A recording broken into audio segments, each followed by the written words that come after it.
ಅಭಿಮತ ಸಂಗಮ, ಇದು ನಮ್ಮೆದೆಯ ಸರಿಗಮ. ಅಭಿಮತ ಸಂಭ್ರಮದ ಸುಂದರ ವೇದಿಕೆಯಲ್ಲಿ ನನ್ನೆದೆಯ ಸರಿಗಮವನ್ನು ಪ್ರಸ್ತುತಪಡಿಸುತ್ತಿದ್ದೇನೆ. ಬೆಂಗಳೂರಿನಲ್ಲಿ ಒಂದಿಷ್ಟು ಜನ ಸ್ನೇಹಿತರು ಹೇಳ್ತಾರೆ, ಬೈಂದೂರು ಕಡೆಯವರು ಯಾವಾಗಲೂ ಜನವರಿಯಲ್ಲಿ ಬ್ರಹ್ಮಲಿಂಗೇಶ್ವರನ ನಮ್ಮ ಮಾರಣಕಟ್ಟೆ ಜಾತ್ರೆಗೆ ನಾವು ಊರಿಗೆ ಹೋಗಬೇಕು ಅಂತ ಎಲ್ಲ ಹೊರಟು ಬರ್ತಾರೆ. ನನ್ನ ಮಂಗಳೂರು ಕಡೆಯ ಸ್ನೇಹಿತರು ಮಂಗಳೂರು ದಸರಾ ಪಿಲಿನಲಿಕೆ ಇದೆ, ಊರಿಗೆ ಹೋಗ್ತೇವೆ ಅಂತ ಎಲ್ಲರೂ ಹೊರಟು ಬರ್ತಾರೆ. ನಮ್ಮ ಶಿರೂರು ಮಂದರ್ತಿ ಕಡೆಯವರು ಮಂದರ್ತಿ ಹಬ್ಬ 2 ದಿನದಲ್ಲಿದೆ, ಅದಕ್ಕೆಲ್ಲ ಬರ್ತಾರೆ.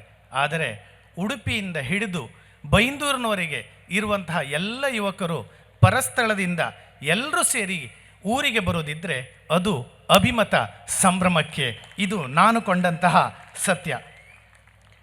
ಕಳೆದ 6 ವರ್ಷಗಳಲ್ಲಿ ಅಭಿಮತ ಸಂಭ್ರಮ ಎನ್ನುವಂತಹ ಈ ಬ್ರ್ಯಾಂಡ್ ಹಾಗೂ ಈ ಕಾರ್ಯಕ್ರಮ ಬೆಳೆದಂತಹ ಪರಿ ಹೆಚ್ಚಿಸಿಕೊಂಡಂತಹ ವ್ಯಾಪ್ತಿ ಹಾಗೂ ಜನಸೇವಾ ಟ್ರಸ್ಟ್ನ ಕಾರ್ಯಗಳೇ ಇದಕ್ಕೆ ಕಾರಣ ಹಾಗೂ ಅದಕ್ಕೆ ಸಾಕ್ಷಿಯಾಗಿ ನಾವೆಲ್ಲ ನಿಮ್ಮ ಮುಂದಿದ್ದೇವೆ. ಅಭಿಮತ ಸಂಭ್ರಮ ಅಂತ ಹೇಳಿದರೆ ಅದೊಂದು ಬರೀ ಸಾಂಸ್ಕೃತಿಕ ಕಾರ್ಯಕ್ರಮ ಮಾತ್ರವಲ್ಲ. ಅಲ್ಲಿ ಸಾಮಾಜಿಕ ಚಿಂತನೆಗಳಿವೆ, ಸಾಂಸ್ಕೃತಿಕ ಅಚ್ಚರಿಗಳಿವೆ, ಶಿಸ್ತುಬದ್ಧವಾದಂತಹ ಸಭಾ ಕಾರ್ಯಕ್ರಮಗಳಿವೆ. ಎಲ್ಲದಕ್ಕಿಂತ ಹೆಚ್ಚಾಗಿ ಎಲ್ಲರೂ ಸೇರಿ ಸಂಘಶಕ್ತಿ ಕಲಿಯುಗೆ ಎನ್ನುವಂತಹ ಟೀಮ್ ವರ್ಕನ್ನು ಮತ್ತೆ ಮತ್ತೆ ರುಜುವಾತು ಪಡಿಸುತ್ತಾ ಒಬ್ಬ ಪ್ರೇಕ್ಷಕ ಏನು ನಿರೀಕ್ಷಿಸುತ್ತಾನೋ ಅದನ್ನು ಮತ್ತೆ ಮತ್ತೆ ಜತನದಿಂದ ವ್ಯಕ್ತಪಡಿಸುತ್ತಾ ಪ್ರೆಸೆಂಟ್ ಮಾಡಿದಂತಹ ತಂಡ ಈ ಜನಸೇವಾ ಟ್ರಸ್ಟ್. ಅನಂತನಾಗ್ ಅಂತ ಹೇಳಿದರೆ ಯಕ್ಷಗಾನದಲ್ಲಿ ಪದ್ಮಶ್ರೀ ಪುರಸ್ಕೃತ ಚಿಟ್ಟಾಣಿಯವ್ರ ಹಾಗೆ. ಇವತ್ತು ಸಹ ಯಾವುದೇ ಒಂದು ಯಕ್ಷಗಾನ ನೋಡಿದರೆ ಅದರಲ್ಲಿ ಒಂದು ಪಾತ್ರ ನೋಡಿದ ನಮಗೆ ಅನಿಸ್ತದೆ, ಇದನ್ನು ಚಿಟ್ಟಾಣಿಯವರು ಮಾಡಿದರೆ ಹೇಗೆ ಅನಿಸ್ತಾ ಇತ್ತಲ್ವ ಅಂತ ಹೇಳಿಯೇ ನಾವೆಲ್ಲ ಈಚೆ ಬರ್ತೇವೆ. ಹಾಗೆ ಭಾರತದ ಯಾವ ಭಾಷೆಯ ಯಾವ ಯಶಸ್ವಿ ಚಲನಚಿತ್ರವನ್ನು ನೋಡಿದರೂ ಸಹ ಅದರಲ್ಲಿ ಒಂದು ಪಾತ್ರವನ್ನು ಅನಂತನಾಗ್ ಅವರು ಮಾಡಿದ್ದಿದ್ರೆ ಈ ಚಲನಚಿತ್ರ ಇನ್ನಷ್ಟು ಚಂದ ಬರುತ್ತಿದೆ ಅಂತ ಅನ್ನಿಸುವಷ್ಟರ ಮಟ್ಟಿಗೆ ವರ್ಸಟೈಲ್ ಆಗಿ 50 ವರ್ಷಗಳ ಕಾಲ ಚಲನಚಿತ್ರ ರಂಗದಲ್ಲಿ ಪ್ರಸ್ತುತ ಎನಿಸಿಕೊಂಡಂತಹ ನಟ ಅಂತಿದ್ದರೆ ಅದು ಅನಂತನಾಗ್ ಮಾತ್ರ. ಅಂಥವರನ್ನು ಗುರುತಿಸಿ ಇಲ್ಲಿಯವರಾಗಿ ಕರೆಸಿ ಅವರಿಗೆ ಈ ಪ್ರಶಸ್ತಿ ಪ್ರದಾನ ಮಾಡುವ ಮೂಲಕ ಅವರನ್ನು ಗುರುತಿಸುವುದು ಮಾತ್ರವಲ್ಲದೆ ಪ್ರಶಸ್ತಿಯ ಮಾನದಂಡ ಸಹ ಹೆಚ್ಚಿದೆ ಎನ್ನುವುದು ನನ್ನ ಅನಿಸಿಕೆ. ಹಾಗೆಯೇ ಆದಷ್ಟು ಶೀಘ್ರದಲ್ಲಿ ಅವರೂ ಸಹ ಒಂದು ಪದ್ಮ ಪ್ರಶಸ್ತಿಗೆ ಪಾತ್ರರಾಗಲಿ, ಆ ಸಂತಸದಲ್ಲಿ ಇಡೀ ಕರುನಾಡು ಸಂಭ್ರಮಿಸುವಂತಾಗಲಿ ಎಂದು ಇಲ್ಲಿನ ಎಲ್ಲ ದೈವ ದೇವರುಗಳಲ್ಲಿ ನಾನು ಬೇಡಿಕೊಳ್ತಾ ಇದ್ದೇನೆ. ಇವತ್ತು ನಮ್ಮೊಡನೆ ಕರ್ನಾಟಕ ಕಂಡಂತಹ ಅತ್ಯಂತ ಕ್ರಿಯಾಶೀಲ ಕನ್ನಡ ಸಂಸ್ಕೃತಿ ಸಚಿವರಿದ್ದಾರೆ. ಹ್ಯಾಂಡ್ಸಮ್ ಮಿನಿಸ್ಟರ್ ಅಂತಲೇ ನನಗವರು ನೋಡಿದಾಗೆಲ್ಲ ಅನ್ನಿಸ್ತಾ ಇದೆ.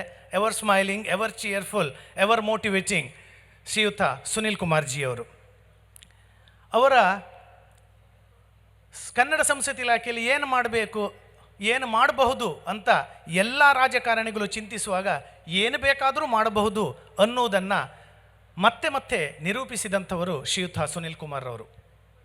ಇಂದು ಮತ್ತು ನಾಳೆ ನಡೆಯುತ್ತಿರುವಂತಹ ಯಕ್ಷಗಾನ ಸಮ್ಮೇಳನ ಇರಬಹುದು, ಪರಶುರಾಮ ಥೀಮ್ ಪಾರ್ಕ್ ಇರ್ಬೋದು, ತುಳುವಿಗೆ ಅವರು ಮಾನ್ಯತೆ ಕೊಡಲು ತೆಗೆದುಕೊಂಡಂತಹ ಆ ಹೆಜ್ಜೆಗಳಿರ್ಬೋದು, ಇದನ್ನೆಲ್ಲ ಕರಾವಳಿಗೆ ಏನು ಬೇಕು, ಕರಾವಳಿಗರ ನಿರೀಕ್ಷೆ ಏನಿದೆ ಅದಕ್ಕೆ ಸ್ಪಂದಿಸಿದಂತಹ ಯುವ ನಾಯಕ ಶ್ರೀಯುತ ಸುನೀಲ್ ಕುಮಾರ್ ಅವರು. ಅವರ ಉಪಸ್ಥಿತಿಯಲ್ಲಿ ಒಂದು ಭಿನ್ನಹವನ್ನು ನಾನು ಇಡ್ತಾ ಇದ್ದೇನೆ. ಜನಸೇವಾ ಟ್ರಸ್ಟ್ ಅಂದರೆ ಅಭಿಮತ ಸಂಭ್ರಮ ಮಾತ್ರ ಅಲ್ಲ, ಅದು ಇಲ್ಲಿ ನಡೆಯುವಂತಹ ಸಾಮಾಜಿಕ ಕೆಲಸ ಮಾತ್ರ ಅಲ್ಲ. 5 ವರ್ಷದ ಕೆಳಗೆ ಈ ಜನಸೇವಾ ಟ್ರಸ್ಟ್ನ ಒಂದಷ್ಟು ಚಿಂತಕರು ಒಂದೆಡೆ ಸೇರಿ ವಿಶ್ವಕುಂದಾಪುರ ಕನ್ನಡ ದಿನ ಎನ್ನುವಂತಹ ಒಂದು ಪರಿಕಲ್ಪನೆಯನ್ನು ಎಲ್ಲರಿಗೆ ಕೊಟ್ಟರು. ಇವತ್ತು ವಿಶ್ವದಾದ್ಯಂತ ಆಷಾಢಿ ತಿಂಗಳ ಅಮಾವಾಸ್ಯೆಯಂದು ವಿಶ್ವಕುಂದಾಪುರ ಕನ್ನಡ ದಿನವನ್ನು ಆಚರಿಸ್ತಾ ಇದ್ದರೆ ಅದಕ್ಕೆ ಕಾರಣ ಜನಸೇವಾ ಟ್ರಸ್ಟ್ ಮತ್ತು ಇಲ್ಲಿನ ಹಿರಿಯರ ಚಿಂತನಾ ಲಹರಿಗಳು. ಅಂತಹ ಒಂದು ವೇದಿಕೆಯಲ್ಲಿ ಒಂದು ಮಾತು ಬಂತು, ಒಂದು ಜಿಜ್ಞಾಸೆ ಬಂತು, ಕುಂದಾಪುರ ಕನ್ನಡಕ್ಕೆ ಒಂದು ಅಧ್ಯಯನ ಪೀಠ ಬೇಕು ಅಂತ. ಅಕಾಡೆಮಿಯನ್ನು ಕೇಳಲಿಲ್ಲ, ಒಂದು ಅಧ್ಯಯನ ಪೀಠ ಬೇಕು ಅಂತ.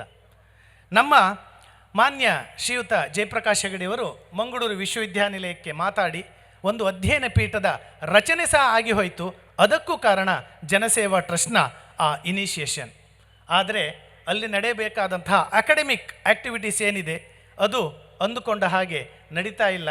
ಸ್ವಲ್ಪ ಆರ್ಥಿಕ ಸಮಸ್ಯೆ ಇದೆ ಎಂದು ವಿಶ್ವವಿದ್ಯಾನಿಲಯದಲ್ಲಿ 2 ದಿನ ಮೊದಲು ನಾನು ಮಾತಾಡಿದಾಗ ಕೇಳಿದಂತಹ ಸುದ್ದಿ. ಕನ್ನಡ ಸಂಸ್ಕೃತಿ ಸಚಿವರಿದ್ದಾರೆ, ನಾವು ಕುಂದಾಪುರದವರೇನು ಹೆಚ್ಚು ಕೇಳುವುದಿಲ್ಲ.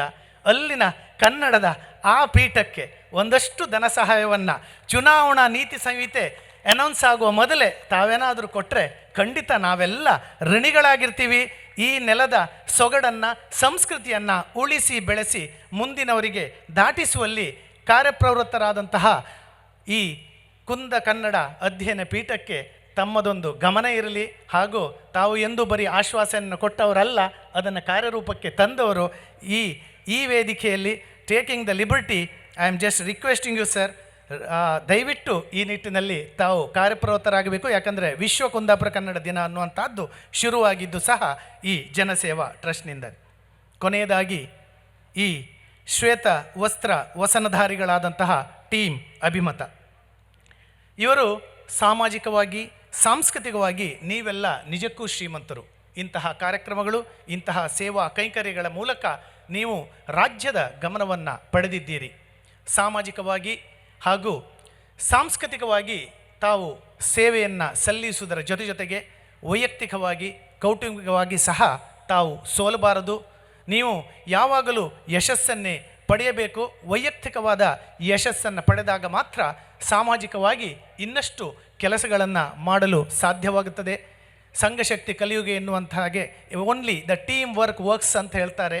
ಅದನ್ನು ಮತ್ತೆ ನಿರೂಪಿಸುತ್ತಿರುವಂತಹ ನಿಮಗೆಲ್ಲ ಅದೃಷ್ಟ ಅವಕಾಶಗಳು ಮತ್ತೆ ಹುಡುಕಿಕೊಂಡು ಬರಲಿ. ನಿಮ್ಮ ಜೀವನ, ನಿಮ್ಮ ಸಾಧನೆಗಳು ಊರ್ಧ್ವಮುಖಿಯಾಗಲಿ. ಹಾಗೂ ಒಂದು ಸ್ವಸ್ಥ ಸಮಾಜಕ್ಕೆ ಬೇಕಾಗಿರುವಂತಹದ್ದು ಜಾತಿ, ಧರ್ಮ, ರಾಜಕೀಯ ಬದ್ಧತೆಗಳನ್ನು ಮೀರಿದಂತಹ ಒಂದು ಒಗ್ಗಟ್ಟು. ಅದನ್ನು ಇಲ್ಲಿ ಮತ್ತೆ ಪ್ರತಿಷ್ಠಾಪಿಸುತ್ತಿರುವಂತಹ ಈ ಯುವಕರನ್ನು ಒಗ್ಗಟ್ಟಿನಿಂದ ಮುನ್ನಡೆಸುತ್ತಿರುವಂತಹ ಟೀಮ್ ಅಭಿಮತದ ಎಲ್ಲ ಹಿರಿಯರಿಗೆ ಮತ್ತೊಮ್ಮೆ ಅಭಿನಂದನೆಗಳನ್ನು ಹೇಳುತ್ತಾ, ನಿಮ್ಮ ಸಮಾಜಮುಖಿ ಕಾರ್ಯಕ್ರಮಗಳು ನಿರಂತರವಾಗಲಿ. ನಿಮ್ಮೊಂದಿಗೆ ನಾವೆಲ್ಲ ಎಂದೂ ಇದ್ದೇವೆ.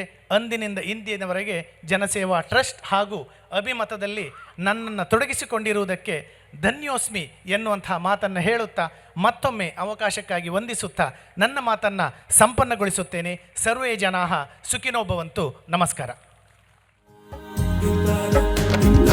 ಅಭಿಮತ ಸಂಗಮ, ಇದು ನಮ್ಮೆದೆಯ ಸರಿಗಮ.